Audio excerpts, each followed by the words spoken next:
Berdasarkan update Sirekap KPU RI Selasa 27 Februari 2024 pukul 6 WIB, jumlah data yang masuk mencapai 77,41%.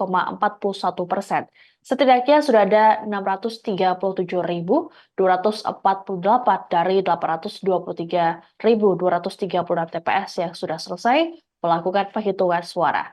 Pasangan Prabowo Gibran masih bertengger di posisi teratas dengan angka 58,84% atau 75.021.354 suara.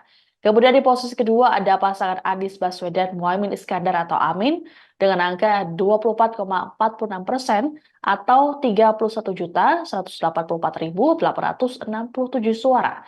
Lalu di posisi terakhir ada Ganjar Pranowo Mahfud MD dengan angka 16,7% atau 21.291.799 suara. Dan berikut ini kami tampilkan data real count dari tiap provinsi.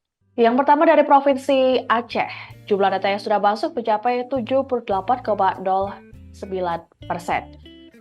Anies Muhaimin di angka 75,15%, sementara Prabowo Gibran di angka 22,59%, dan Ganjar Mahfud di angka 2,26%. Kembali, jumlah data yang sudah masuk mencapai 56,75%. Prabowo Gibran masih teratas dengan angka 52,91%.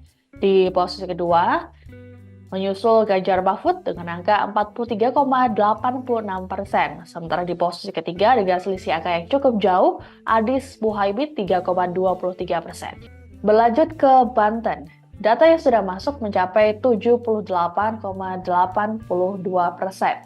Anies Muhaimin mendapatkan angka 33,81% atau berada di posisi kedua, sementara di posisi pertama ada Prabowo Gibran dengan angka 56,27%. Di posisi ketiga ada Ganjar Mahfud dengan angka 9,92%.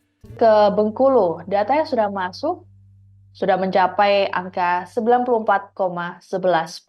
Pasangan Prabowo Gibran unggul jauh meninggalkan dua paslon lainnya dengan selisih angka yang cukup jauh, yakni 70,22%. Di posisi kedua ada Anies Muhaimin 18,18%, lalu Ganjar Mahfud di posisi ketiga dengan angka 11,60%.